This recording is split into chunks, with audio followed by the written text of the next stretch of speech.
ನಮಸ್ಕಾರ. ನಾನು ಸಂತೋಷ್ ಹುಬ್ಬಳ್ಳಿ. ಇವತ್ತು BA ಪ್ರಥಮ ಸೆಮಿಸ್ಟರ್ನ ಸಮಾಜಶಾಸ್ತ್ರದ ಲಕ್ಷಣಗಳ ಕುರಿತು ಚರ್ಚಿಸೋಣ.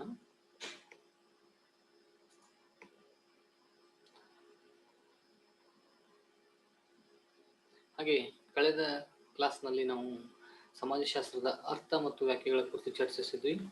ಹಾಗೆ ಸಮಾಜಶಾಸ್ತ್ರ ಅಂದರೆ ಸಮಾಜ ವಿಜ್ಞಾನ ಅಂತಕ್ಕಂಥದ್ದು, ಅಂದರೆ ಸಮಾಜವನ್ನು ವೈಜ್ಞಾನಿಕವಾಗಿ ಅಧ್ಯಯನ ಮಾಡುವಂಥದ್ದು. ಹಾಗೆ ಸಮಾಜಶಾಸ್ತ್ರ ಅಂತಕ್ಕಂಥ ವಿಜ್ಞಾನ ಅಥವಾ ಹುಟ್ಕೊಂಡಿರೋದು 19ನೇ ಶತಮಾನದ ಈಚೆಗೆ. ಹಾಗೆ ಸಮಾಜಶಾಸ್ತ್ರ ಅಂತಕ್ಕಂಥ ಒಂದು ಶಬ್ದ ಆಂಗ್ಲ ಭಾಷೆಯ ಸೋಷಿಯಾಲಜಿ ಅಂತಕ್ಕಂಥ ಶಬ್ದದಿಂದ ಬಂದಿದೆ. ಆಂಗ್ಲ ಭಾಷೆಯ ಸೋಷಿಯಾಲಜಿ ಅಂತಕ್ಕಂಥದ್ದು ಲ್ಯಾಟಿನ್ ಭಾಷೆಯ ಸೋಷಿಯಸ್ ಮತ್ತು ಗ್ರೀಕ್ ಭಾಷೆಯ ಲೋಗೋಸ್ ಅಂತಕ್ಕಂಥ ಶಬ್ದಗಳಿಂದ ಉತ್ಪತ್ತಿಯಾಗಿದೆ ಅಂತ ಹೇಳ್ತೀವಿ. ಹಾಗೆ ಕಳೆದ ಕ್ಲಾಸ್ನಲ್ಲಿ ನಾವು ಸಮಾಜಶಾಸ್ತ್ರದ ಪಿತಾಮಹರಾದಂಥ ಆಗಸ್ಟ್ ಪೊಂಪೆ ಬಗ್ಗೆ ಕೂಡ ಡಿಸ್ಕಸ್ ಮಾಡಿದ್ವಿ. ಹಾಗೆ ಮುಂದುವರೆದು ಸಮಾಜಶಾಸ್ತ್ರದ ಲಕ್ಷಣಗಳ ಕುರಿತು ಇವತ್ತು ಡಿಸ್ಕಸ್ ಮಾಡೋಣ. ಹಾಗೆ ಇಲ್ಲಿ ಸಮಾಜಶಾಸ್ತ್ರ ಇತರ ಎಲ್ಲ ವಿಜ್ಞಾನಗಳ ಹಾಗೆ ಸಮಾಜಶಾಸ್ತ್ರ ಕೂಡ ತನ್ನದೇ ಆದಕ್ಕಂಥ ಲಕ್ಷಣಗಳನ್ನು, ಹಾಗೆ ತತ್ವಗಳನ್ನು, ವಿಧಾನಗಳನ್ನು ಹಾಗೂ ಪರಿಕಲ್ಪನೆಗಳನ್ನ ಒಳಗೊಂಡಿದೆ. ಇದು ಇತರ ಸಮಾಜ ವಿಜ್ಞಾನಗಳ ಸಾಲಿನಲ್ಲಿ ತನ್ನದೇ ಆದಕ್ಕಂಥ ಒಂದು ವಿಶಿಷ್ಟ ಸ್ಥಾನವನ್ನು ಕೂಡ ಹೊಂದಿದೆ. ಹಾಗೆ ಸಮಾಜಶಾಸ್ತ್ರವು ಒಂದು ಸ್ವತಂತ್ರ ಮತ್ತು ಪ್ಯೂರ್ ಮತ್ತು ಅಬ್ಸ್ಟ್ರಾಕ್ಟ್ ಸೈನ್ಸ್ ಅಂತ ಕರಿತೀವಿ. ಅಂದರೆ ಶುದ್ಧ ಮತ್ತು ಅಮೂರ್ತ ವಿಜ್ಞಾನವಾಗಿದೆ ಅಂತ.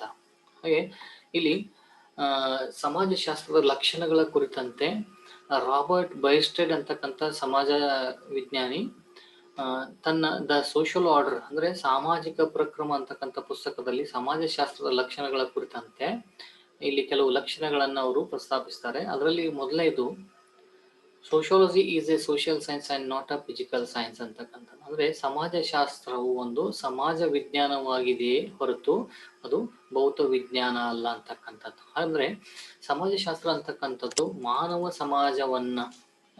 ಸಮಾಜವನ್ನ ಕೇಂದ್ರ ಬಿಂದುವಾಗಿ ಅಧ್ಯಯನ ಮಾಡ್ತಾ ಇರೋದ್ರಿಂದ ಅದನ್ನ ಸಮಾಜ ವಿಜ್ಞಾನ ಅಂತ ಕರೀತಾರೆ. ಅಂದ್ರೆ ಸಮಾಜದಲ್ಲಿ ಘಟಿಸುವಂತಹ ಎಲ್ಲ ತರಹದ ಸಾಮಾನ್ಯ ಸನ್ನಿವೇಶಗಳನ್ನ, ಘಟನೆಗಳನ್ನ, ಅದು ಒಳ್ಳೆಯದಿರ್ಬೋದು, ಕೆಟ್ಟದ್ದಿರ್ಬೋದು. ಫಾರ್ ಎಕ್ಸಾಂಪಲ್, ಯಾವುದೇ ಅಪರಾಧ ಚಟುವಟಿಕೆಗಳಿರ್ಬೋದು, ಅಥವಾ ಸೌಹಾರ್ದಯುತವಾಗಿ ಇತರರ ಒಡಗೂಡಿ ಬದುಕುವಂತ, ಇತರರ ಸಂಬಂಧಗಳಲ್ಲಿ ಜೊತೆಗೂಡಿ ಬದುಕುವಂತ ಇಂಥ ಯಾವುದೇ ತರಹದ ಸಾಮಾನ್ಯ ಚಟುವಟಿಕೆಗಳು ಇರ್ಬೋದು. ಅವುಗಳನ್ನ ಸಮಾಜಶಾಸ್ತ್ರೀಯ ಪರಿದೃಷ್ಟಿಯಿಂದ ಸಮಾಜಶಾಸ್ತ್ರ ಅಧ್ಯಯನ ಮಾಡ್ತಾ ಇರೋದ್ರಿಂದ ಅದನ್ನು ಸಮಾಜದ ವಿಜ್ಞಾನವಾಗಿದೆ ಅಂತ ಹೇಳ್ತಾರೆ. ಆದರೆ ಇದೊಂದು ಭೌತ ವಿಜ್ಞಾನಗಳಲ್ಲ, ಅಂದ್ರೆ ಫಿಸಿಕಲ್ ಸೈನ್ಸ್ ಅಲ್ಲ ಅಂತ. ಅಂದ್ರೆ ಯಾವುದೇ ತರಹದ ಭೌತ ವಸ್ತುಗಳನ್ನ ಇದು ಅಧ್ಯಯನ ಮಾಡದೇ ಇರೋದ್ರಿಂದ ಇದನ್ನ ಭೌತ ವಿಜ್ಞಾನ ಅಲ್ಲ ಅಂತ ಇಲ್ಲಿ ಕರೀತಾರೆ. ಹಾಗೆ ಮುಂದುವರಿದು sociology is a categorical or a positive science and not a normative science. ಅಂದರೆ ಸಮಾಜಶಾಸ್ತ್ರ ಅಂತಕ್ಕಂಥದ್ದು ಒಂದು ನಿಶ್ಚಯಾತ್ಮಕ ವಿಜ್ಞಾನವಾಗಿದೆ ಹೊರತು ಇದು ಗುಣನಿರ್ದೇಶನಾತ್ಮಕ ವಿಜ್ಞಾನ ಅಲ್ಲ. ಅಂದರೆ ಸಮಾಜಶಾಸ್ತ್ರ ಸಮಾಜವನ್ನು ಅಧ್ಯಯನ ಮಾಡ್ತದೆ ಅಂತ ಹೇಳಿದ್ವಿ ನಾವು. ಮಾನವ ಸಮಾಜವನ್ನು ವೈಜ್ಞಾನಿಕವಾಗಿ ಅಧ್ಯಯನ ಮಾಡ್ತದ.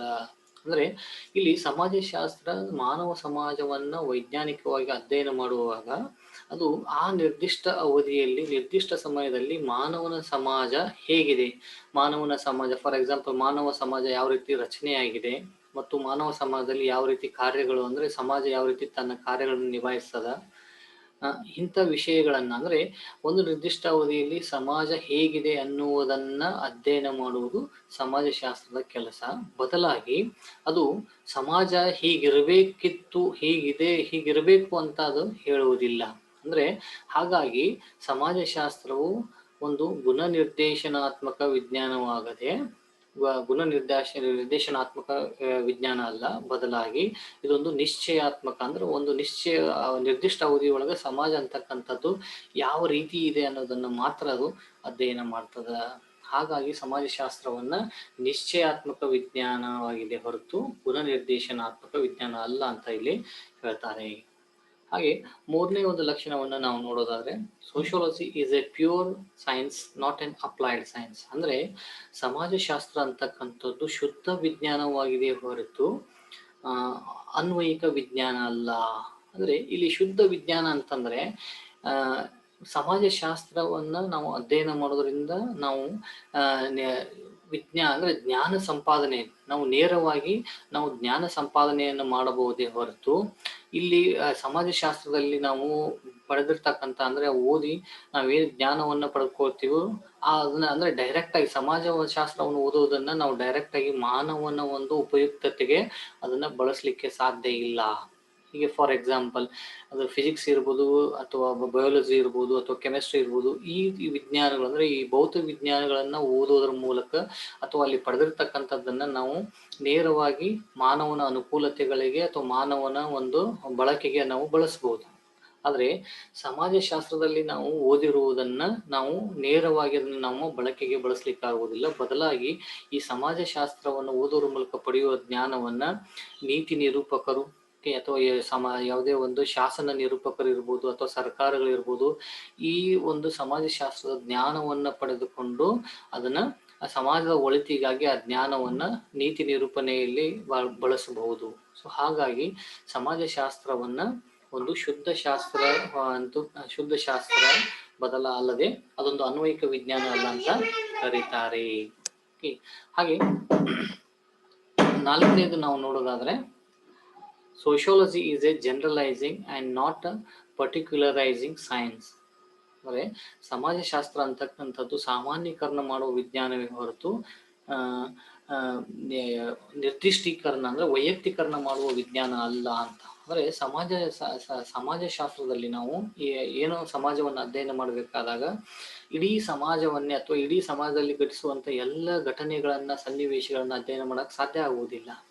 ಹಾಗಾಗಿ ಸಮಾಜದ ನಿರ್ದಿಷ್ಟ ಕೆಲವು ಸನ್ನಿವೇಶಗಳನ್ನು ಅಧ್ಯಯನ ಮಾಡೋದ್ರ ಮೂಲಕ, ಕೆಲವು ಘಟಕಗಳನ್ನು ಅಧ್ಯಯನ ಮಾಡೋದ್ರ ಮೂಲಕ ಆ ಅಧ್ಯಯನದಿಂದ ಬಂದಿರತಕ್ಕಂಥ ವಿಷಯಗಳನ್ನ ನಾವು ಇಡೀ ಸಮಾಜಕ್ಕೆ ಅನ್ವಯ ಮಾಡುವಂಥದ್ದು. ಹಾಗಾಗಿ ಇದಕ್ಕೆ ಸಾಮಾನ್ಯೀಕರಣ ಮಾಡುವ ವಿಜ್ಞಾನ ಅಂತ ಕರೀತಾರೆ. ಫಾರ್ ಎಕ್ಸಾಂಪಲ್, ಸಮಾಜದಲ್ಲಿ ಯಾವುದೇ ಒಂದು ಅವಿಭಕ್ತ ಕುಟುಂಬವನ್ನು ನಾವು ಅಧ್ಯಯನ ಮಾಡೋದ್ರ ಮೂಲಕ ಆ ಅಧ್ಯಯನ ಮಾಡಿದ್ದನ್ನ ಇಡೀ ಸಮಾಜದ ಇಡೀ ಅವಿಭಕ್ತ ಕುಟುಂಬಗಳಿಗೆ ಇಲ್ಲಿ ನಾವು ಸಾಮಾನ್ಯೀಕರಣವನ್ನ ಮಾಡೋದನ್ನ ನೋಡಬಹುದು. ಹಾಗಾಗಿ ಸಮಾಜಶಾಸ್ತ್ರವನ್ನ ಸಾಮಾನ್ಯೀಕರಣ ಮಾಡುವ ವಿಜ್ಞಾನವೇ ಹೊರತು ವೈಯಕ್ತೀಕರಣ ಮಾಡುವ ವಿಜ್ಞಾನ ಅಲ್ಲ ಅಂತ ನಾವಿಲ್ಲಿ ಹೇಳ್ತೀವಿ. ಹಾಗೆ ಮುಂದುವರೆದು ಒಂದು ಐದನೇ ಒಂದು ಲಕ್ಷಣವನ್ನ ನಾವು ನೋಡೋದಾದ್ರೆ sociology is a both A rational and an empirical science. ನೋಡ್ರಿ, ಇದು ಸಮಾಜಶಾಸ್ತ್ರ ಅಂತಕ್ಕಂಥದ್ದು ಪ್ರಯೋಗ ಸಿದ್ಧವೆನ್ನಬಹುದಾದ ಹಾಗೂ ವಿಚಾರ ಪ್ರಧಾನವಾದ ವಿಜ್ಞಾನ ಕೂಡ ಅಂತ ಅದನ್ನ ಕರೀತಾರೆ. ಅಂದ್ರೆ ಸಮಾಜಶಾಸ್ತ್ರದಲ್ಲಿ ನಾವು ಸಮಾಜವನ್ನು ಅಧ್ಯಯನ ಮಾಡುವಾಗ ಪ್ರಯೋಗಗಳನ್ನ ಮಾಡುವುದರ ಮೂಲಕನೂ ಕೂಡ ನಾವು ಅಧ್ಯಯನ ಮಾಡಬಹುದು. ಅಂದ್ರೆ ಫಾರ್ ಎಕ್ಸಾಂಪಲ್, ಸಮಾಜವನ್ನ ಯಾವುದೇ ಒಂದು ಸನ್ನಿವೇಶಗಳನ್ನ ನಾವು ಅಧ್ಯಯನ ಮಾಡುವಾಗ ಒಂದು ಸನ್ನಿವೇಶವನ್ನ ನಿಯಂತ್ರಿತ ರೂಪದೊಳಗ ನಾವು ಅಧ್ಯಯನ ಮಾಡಿ ಪ್ರಯೋಗ ಮಾಡುವುದರ ಮೂಲಕ, ಫಾರ್ ಎಕ್ಸಾಂಪಲ್ ನಾವಿಲ್ಲಿ ಹಿಂದೆ ಸಮಾಜಶಾಸ್ತ್ರದಲ್ಲಿ ನಡೆದಿರ್ತಕ್ಕಂಥ ಹೌಥೋರ್ನ್ ಎಕ್ಸ್ಪೆರಿಮೆಂಟ್ ಅಂತ ಕರಿತೀವಿ.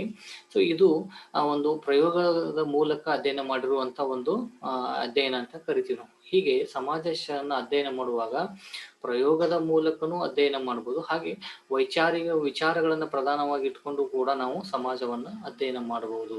ಹಾಗಾಗಿ ಸಮಾಜಶಾಸ್ತ್ರವನ್ನ ಪ್ರಯೋಗ ಸಿದ್ಧವೆನ್ನಬಹುದಾದ ಹಾಗೂ ವಿಚಾರ ಪ್ರಧಾನವಾದ ವಿಜ್ಞಾನಕ್ಕೂ ಅಂತ ಇಲ್ಲಿ ಕರೀತಾರೆ. ಹಾಗೆ ಮುಂದುವರೆದು sociology is on independent science ಅಂತ ಕರೀತಾರೆ. ಅಂದ್ರೆ ಸಮಾಜಶಾಸ್ತ್ರ ಅಂತಕ್ಕಂಥದ್ದು ಒಂದು ಸ್ವತಂತ್ರ ವಿಜ್ಞಾನ ಅಂತ. ಅಂದ್ರೆ ಈ ಸಮಾಜಶಾಸ್ತ್ರ ಅಂತಕ್ಕಂಥದ್ದು ಇದೊಂದು ಪ್ರತ್ಯೇಕವಾದ ಸ್ವತಂತ್ರವಾದ ಅಧ್ಯಯನ ಶಾಸ್ತ್ರವಾಗಿದೆ. ಇದು ಇತರ ಯಾವುದೇ ಸಮಾಜ ವಿಜ್ಞಾನಗಳದ್ದು ಇತಿಹಾಸ ಇರ್ಬೋದು, ತತ್ವಶಾಸ್ತ್ರ ಇರ್ಬೋದು, ಅಥವಾ ರಾಜ್ಯಶಾಸ್ತ್ರ ಇರ್ಬೋದು, ಅಥವಾ ಅರ್ಥಶಾಸ್ತ್ರ ಇರ್ಬೋದು, ಈ ಇತರ ಸಮಾಜ ವಿಜ್ಞಾನಗಳ ಒಂದು ಯಾವುದೇ ಒಂದು ಶಾಖೆಯಾಗಿರದೆ ಸಮಾಜಶಾಸ್ತ್ರ ತನ್ನದೇ ಆದಕ್ಕಂಥ ಅಧ್ಯಯನ ವಿಷಯಗಳನ್ನ ಸೃಷ್ಟಿಸಿಕೊಂಡಿರುವುದರಿಂದ ಅಥವಾ ಅಧ್ಯಯನ ವಿಷಯಗಳನ್ನು ಹೊಂದಿರುವುದರಿಂದ ಸಮಾಜಶಾಸ್ತ್ರವನ್ನ ಸ್ವತಂತ್ರ ವಿಜ್ಞಾನ ಅಂತ ಇವತ್ತು ಪರಿಗಣಿಸಲ್ಪಡ್ತದ. ಅಂದ್ರೆ ತನ್ನದೇ ಆದಕ್ಕಂಥ ವಿಷಯಗಳನ್ನ ಇಟ್ಟುಕೊಂಡು ತನ್ನದೇ ಆದಂಥ ವಿಧಾನಗಳ ಮೂಲಕ ಸಮಾಜಶಾಸ್ತ್ರೀಯ ಪರಿದೃಷ್ಟಿಯ ಮೂಲಕ ಅದು ಅಧ್ಯಯನ ಮಾಡ್ತಾ ಇರೋದ್ರಿಂದ ಇದೊಂದು ಸ್ವತಂತ್ರ ವಿಜ್ಞಾನವಾಗಿದೆ ಅಂತ ಕರೀತಾರೆ. The next one, sociology is relatively an abstract science and not a concrete science. ಅಂದ್ರೆ ಸಮಾಜಶಾಸ್ತ್ರ ಅಮೂರ್ತ ವಿಜ್ಞಾನವಾಗಿದೆ ಹೊರತು ಮೂರ್ತ ವಿಜ್ಞಾನ ಅಲ್ಲ. ಅಂದ್ರೆ ಇಲ್ಲಿ ನೋಡ್ರಿ ನಾವು ಅಂದ್ರೆ ಸ ಇಲ್ಲಿ ಅಮೂರ್ತ ಅಂತಕ್ಕಂಥ ಶಬ್ದದ ಅರ್ಥವನ್ನು ನಾವು ಮೊದಲು ತಿಳ್ಕೊಬೇಕಾಗ್ತದೆ. ಅಮೂರ್ತ ಅಂತಂದ್ರೆ ಮೂರ್ತ ರೂಪ ಇಲ್ಲದೆ ಇರ್ತಕ್ಕಂಥದ್ದು ಅಥವಾ ಕಣ್ಣಿಗೆ ಕಾಣದೇ ಇರ್ತಕ್ಕಂಥ ಅಭೌತ ವಸ್ತುಗಳು ಅಂತ ನಾವು ಇಲ್ಲಿ ಹೇಳ್ಬೋದು. ಅಂದ್ರೆ ಸಮಾಜಶಾಸ್ತ್ರ ಸಮಾಜವನ್ನ ಅಧ್ಯಯನ ಮಾಡುವುದರಿಂದ ಆ ಸಮಾಜವನ್ನ ಮೂರ್ತ ರೂಪದೊಳಗೆ ನಾವು ನೋಡ್ಲಿಕ್ಕೆ ಸಾಧ್ಯ ಇಲ್ಲ.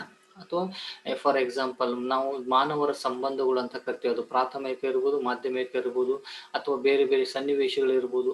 ಇವುಗಳನ್ನ ನಾವು ಆ ಸಂಬಂಧಗಳನ್ನ ಕಣ್ಣಿನಿಂದ ನೋಡ್ಲಿಕ್ಕೆ ಸಾಧ್ಯ ಆಗುದಿಲ್ಲ. ಯಾರಿಗೂ ತೋರಿಸ್ರಿ ಅಥವಾ ಆ ಸಂಬಂಧಗಳನ್ನ ತೋರಿಸ್ರಿ ಅಂತಂದ್ರೆ ನಾವು ತೋರ್ಸೋಕ್ ಸಾಧ್ಯ ಆಗುದಿಲ್ಲ. ಸೊ ಹೀಗೆ ಸಮಾಜಶಾಸ್ತ್ರ ಅಂತಕ್ಕಂಥದ್ದು ಅಮೂರ್ತ ಸ್ವರೂಪದ ಅಥವಾ ಅಮೂರ್ತ ಸನ್ನಿವೇಶಗಳನ್ನ, ವಸ್ತುವನ್ನ ಅಥವಾ ಘಟನೆಗಳನ್ನ ಅಧ್ಯಯನ ಮಾಡ್ತಾ ಇರೋದ್ರಿಂದ ಇದನ್ನ ಸಮಾಜಶಾಸ್ತ್ರವು ಅಮೂರ್ತ ಸ್ವರೂಪದ ವಿಜ್ಞಾನ ಅಂತ ನಾವಿಲ್ಲಿ ಕರಿತೀವಿ, ಹೊರತು ಮೂರ್ತ ಸ್ವರೂಪದ ವಿಜ್ಞಾನ ಅಲ್ಲ. ಅಂದ್ರೆ ಫಾರ್ ಎಕ್ಸಾಂಪಲ್ ಮೂರ್ತ ರೂಪ ಅಥವಾ ಮೂರ್ತ ಸ್ವರೂಪ ಅಂದ್ರೆ ಕಣ್ಣಿಗೆ ಕಾಣುವಂತ ವಸ್ತುಗಳನ್ನ ಅಧ್ಯಯನ ಮಾಡುವಂತ ವಿಜ್ಞಾನಗಳು. ಫಾರ್ ಎಕ್ಸಾಂಪಲ್ ಫಿಸಿಕ್ಸ್ ಇರ್ಬೋದು, ಕೆಮಿಸ್ಟ್ರಿ ಇರ್ಬೋದು, ಬಯಾಲಜಿ ಇರ್ಬೋದು. ಹೌದಾ? ಸೊ ಹೀಗೆ ಇಲ್ಲಿ ನೋಡ್ರಿ, ಫಿಸಿಕಲ್ ಬಯಾಲಜಿಯಲ್ಲಿ ನಾವು ಕಣ್ಣಿಗೆ ಕಾಣುವಂತ ವಸ್ತುಗಳನ್ನ ಅಧ್ಯಯನ ಮಾಡುವುದನ್ನು ಮಾಡ್ತೀವಿ. ಹಾಗಾಗಿ ಆ ವಿಜ್ಞಾನಗಳಿಗೆ ಮೂರ್ತ ಸ್ವರೂಪದ ವಿಜ್ಞಾನಗಳು ಅಂತ ಕರೀತಾರೆ. ಆದ್ರೆ ಸಮಾಜಶಾಸ್ತ್ರದಲ್ಲಿ ನಾವು ಯಾವುದೇ ತರಹದ ಮೂರ್ತ ರೂಪದ ವಸ್ತುಗಳನ್ನ ಅಧ್ಯಯನ ಮಾಡದೇ ಇರೋದ್ರಿಂದ ಇದಕ್ಕೆ ಅಮೂರ್ತ ಸ್ವರೂಪದ ವಿಜ್ಞಾನ ಅಂತ ಇಲ್ಲಿ ನಾವು ಕರಿತೀವಿ. Okay, then the next one, sociology is a general science and not a particularizing science.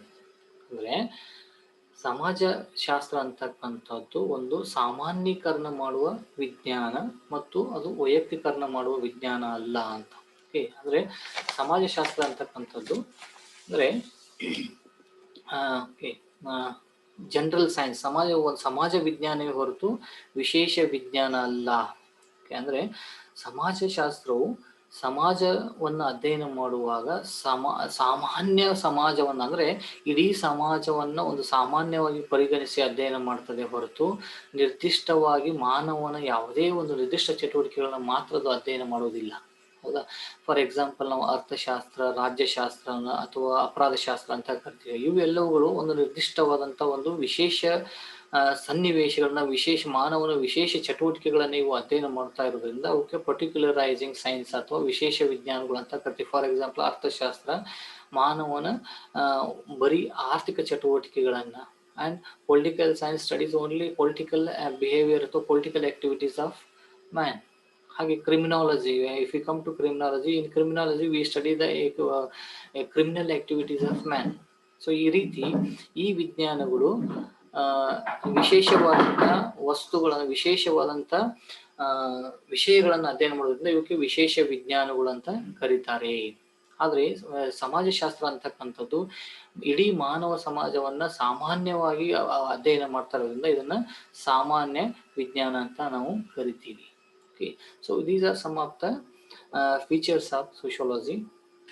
So to sum up, ನಾವು ಕೊನೆಗೆ ಏನು ಹೇಳ್ಬೋದು ಅಂತಂದ್ರೆ ಸಮಾಜಶಾಸ್ತ್ರ ಅಂತಕ್ಕಂಥದ್ದು ಸಾಮಾಜಿಕ ಜಗತ್ತನ್ನ ಅಧ್ಯಯನ ಮಾಡ್ತದೆ ಹೊರತು ಭೌತಿಕ ಜಗತ್ತನ್ನ ಅಧ್ಯಯನ ಮಾಡೋದಿಲ್ಲ. ಹಾಗೆ ಇದೊಂದು ಸಮಾಜಶಾಸ್ತ್ರ ಅಂತಕ್ಕಂಥದ್ದು ಸಾಮಾನ್ಯವಾದಂಥ ಹಾಗೆ ಸ್ವತಂತ್ರವಾದಂಥ ಮತ್ತು ಅಮೂರ್ತ ಸ್ವರೂಪದ ವಿಜ್ಞಾನ ಆಗಿದೆ ಅಂತ ನಾವು ಕೊನೆಯಲ್ಲಿ ಹೇಳಬಹುದು. Okay, with these some of the points I conclude my class. Thank you, and